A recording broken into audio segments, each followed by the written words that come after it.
Excuse me, we would like to go ahead and get started. Please get quiet. Thank you. We have Mr. David Allaway as our speaker for today. He first came to Morgantown to play football at WVU. After graduation, he took advantage of opportunities that came his way, and he landed work with high-end fashion designers like Christian Dior and Tommy Hilfiger. He's also done work for professional athletes and has had the opportunity to meet several famous people that maybe he can share some about today. He chose to leave New York City to return to Morgantown and has been living here again for the past several years. You're going to gain a lot of insight today from a very successful man who is not afraid to branch out and try new things, but most importantly, you'll hear why he chose to settle down again in West Virginia and how he's been highly successful while living in our state. Please welcome David Allaway. Thank you. Good afternoon, all. Hope everybody's doing great today. I truly appreciate the opportunity to come and spend a little time with you guys and share my story, and hopefully somewhere in my crazy story, my journey thus far in life, you might find something that you find inspiring or interesting that might ignite your imagination as you start to go on your journey. I am currently, after about 30 years in New York, I moved back here about 4 years ago. I am the Director of Development for the WVU Alumni Association. So what that means is I raise money for the institution. So many of you will hopefully go to WVU at some point. And what I help to do is raise money that provides scholarships and things like that for students. So maybe one of the people in this room, or many of the people in this room, will one day benefit from the work that I currently do for the institution, for WVU. But I didn't start here. I started as a kid from New Jersey. I had a beautiful life in New Jersey. Here's a picture of my mother, my father, my brother, sister, and our dog Tonto. Me in that little goofy Christmas hat, funny look on his face, and then me walking the dog in a captain's hat. Why, I have no idea. There's no boats around, but I clearly thought that I looked cool in my little captain's hat.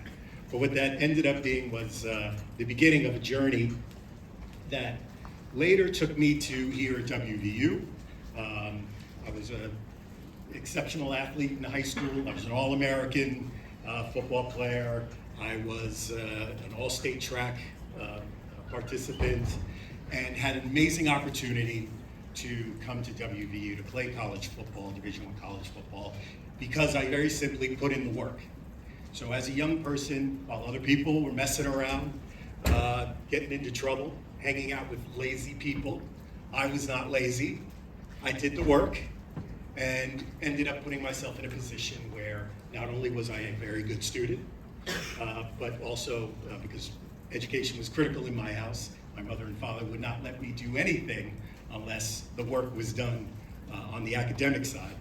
And then ultimately was able to come to WVU on a scholarship after going to looking at it, being offered scholarships by about 15 other Division I institutions, decided that this was the place I wanted to be. I came here on my trip and I just fell in love with WVU, the people of West Virginia, and it was the beginning of my journey as I started to move forward.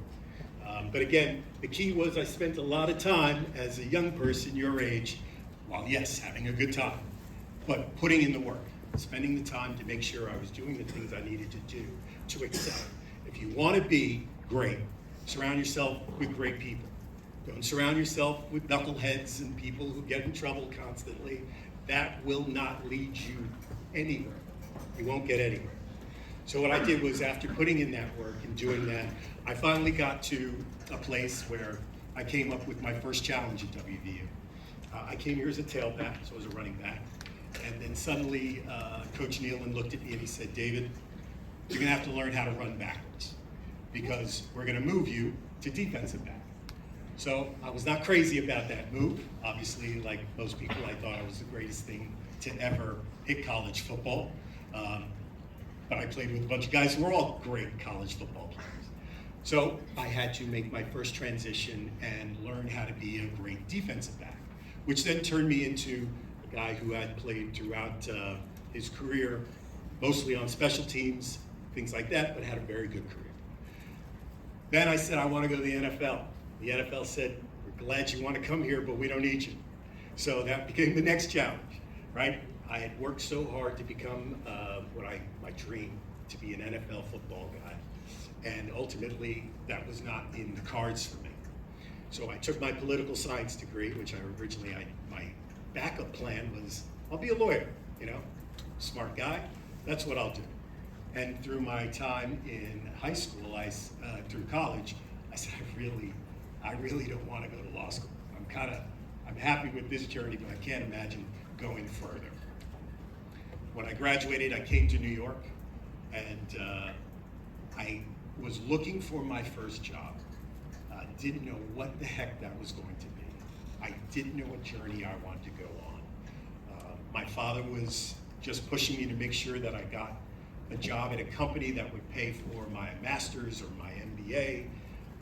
So that was sort of the track. My father, a very successful guy, so he's like, here, this is what you're gonna do.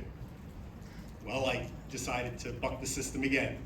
And I was at a restaurant in New York City and had a conversation with a gentleman who turned out to be the vice president of Christian Dior. He said, you know what? You're an interesting guy. There's an elegance about you, you're smart. I think you'd be really good in sales. I was like, yeah, I had no idea. First thing you should know in life, you're always being interviewed. So in every place that you are, with everybody you're meeting, somebody's paying attention to what you're doing and saying. In this case, this was the vice president of Christian Dior and offered me an opportunity to come and interview with him. I went on the interview, I was like, yeah, this is glamorous, this could be kind of cool, fashion industry. I had no idea.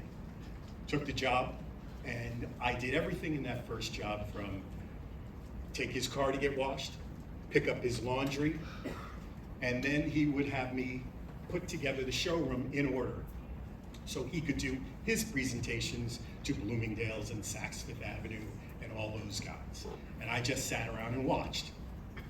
Suddenly, the opportunity comes and he says, David, you're putting in the work. You're showing, you're learning, you're having intelligent conversations with people. I'd like to have you do your first presentation. So I did my first presentation, and next thing you know it, I become an account executive, and he gives me several accounts to manage. I build great relationships with them. Right?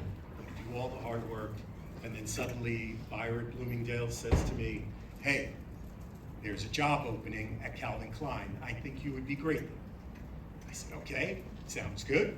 So next thing I know it, I'm meeting with the president of Calvin Klein, and I'm sitting in that room. He offers me a job. So next thing you know it, I'm at Calvin. I spent 5 years there. I started as a young account executive, selling men's dress shirts and neckwear and jeans. Strange combination. And then after 3 years, after the first year, the second year I become account executive of the year. The next year I become account executive of the year. 3 times in a row, I worked so hard. First one there in the morning, last one there at night, learning all of the businesses. Fashion is math. As much as it's pretty clothes, it's math. So learning about the mathematics of the business, how it all works, how does a store get set up, all of those things led me to being successful there. To the place where when the job offer came at Tommy Hilfiger, I got the job because I was prepared to take on the bigger job. So now I was an account executive for an $85 million business. Work hard. I was just doing men's. I'm there for 2 years. Tommy Hilfiger calls me in his office, and you never saw Tommy. He just kind of walked around and waved at everybody. He was up on the 16th floor. He says, David, Tommy would like to see you. I'm thinking I might get whacked. I might get fired. I get up to the 16th floor, and it's the president of Tommy Hilfiger and Tommy, and they're saying, we think you are wasting your time. And that means we're wasting our time. We believe you should be doing more. So we're gonna come back to you tomorrow with a plan. The next day they came to me, and next you know it, I get this massive raise, and I'm actually managing a business. No longer am I reporting into somebody, but I've suddenly got 17 people reporting into me. I've never managed anybody. I didn't know how to deal with it. I didn't know how to manage the business, but I learned. I found great mentors. My president and Tommy took me under his wing and said, I want you to be a superstar. So I'm going to teach you everything. And I paid attention to him, followed him around like a child, paying attention, learning everything I could about managing a business of that size. Next thing you know what, they give me the girls' business to run. They give me the women's business to run. So suddenly I've got all these businesses that now I'm managing.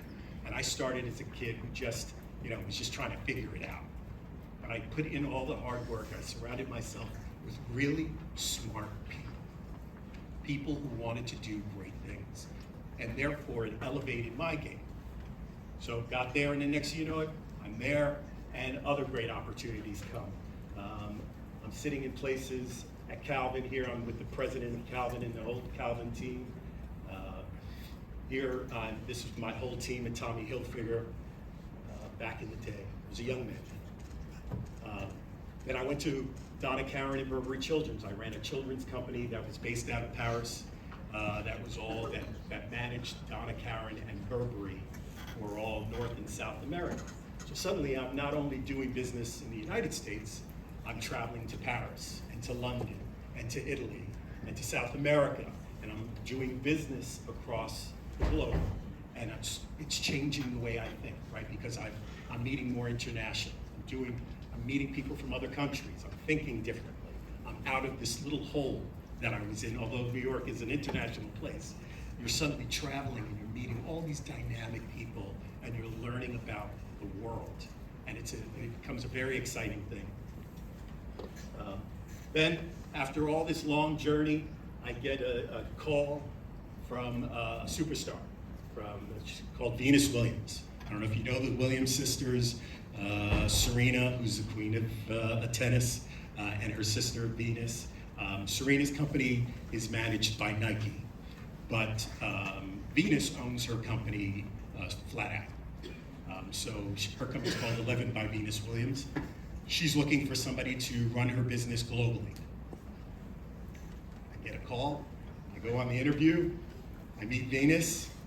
Suddenly she says, I have to go to Paris, so I want you to fly to Paris for our second meeting. So I'm in Paris with Venus Williams at my second meeting. Suddenly she offers me the job in Paris. Not a bad place to get offered a job. And then suddenly you come back and I'm managing her business across the globe, opening retail outlets in France, in Italy, in Germany, Sweden, all these places. I'm suddenly doing all this fun business. All because I just started by doing the work. I spent my whole career surrounding myself, in my childhood, surrounding myself with really dynamic people who made me a better person. And that was the critical part of my journey. When I think about how I still live my life today, right, is with a few things in mind, right? They are to be open-minded, right? The world is a very big place. You're in a small place there, but the world will open up for all of you. And you should really open your mind as to how people live, think, work, eat. It's not like everybody else. Morgantown is not like every place else in the United States, or like other places around the world. There's commonalities and similarities, but be open-minded. You'll find that that's just, it'll change the way you look at things. Be intellectually curious, just a broader way of saying be open-minded. Be curious about everything. Don't take things at the surface. There's deeper things underneath each question. Ask the question, then ask why. My father did this to me all the time. He asked me why, I'd answer it, and then he'd ask me why again, because he wanted a deeper answer. So I constantly did that. I was forced to think, always think. Do not be intellectually, spiritually, physically lazy. Lazy, again, will get you nowhere. It'll keep you in the small world that one might exist in. Find people that love you. Find people who you can teach you. That is critical. You've got great teachers here. Come to them, ask them the questions, be intellectually curious with them, and find people that you can trust inside and out. And As I always said, I say over and over again, and you've heard me 10 times say, I put in the work. I spent the time building roots, right? Because the hard work is done underneath the ground, figuring out how to become strong. So that's what I always tried to do, whether it was in athletics or in work. My friendships, they're all critical to me. I take care of my friends, I love my friends, and we're always challenging each other to be better people. So that's kind of how I deal with my day as an old man. But that's the Dave Allaway story. It's a little crazy, from playing football, thinking you're going to be a football star, to ending up in fashion, to then coming back here. I came back here 4 years ago after sort of saying, you know what, after about 30 years in the fashion industry, I'm ready to do something a little different. And I wanted to be more philanthropic. I said, how can I give back, right? Because I was always giving back to West Virginia University over the years, because I love this institution. But now I wanted to see if there was something bigger I could do, something bigger. And so the opportunity came for me to come to Morgantown, which was not an easy move, leaving New York to come back to Morgantown, but it's been a great move. And I made great friendships here. A lot of guys that I played ball with are still here, so there's fun relationships there, and I've met a whole bunch of dynamic people at the institution and in this town. And now I help to raise money to help young people as they continue their journey at WVU, and have conversations with young people now to sort of help mentor them and figure out what your career might look like. Because it ain't always what you think it's gonna look like. That's the only thing I can promise you. And that's my story. I don't know if does anybody have any questions?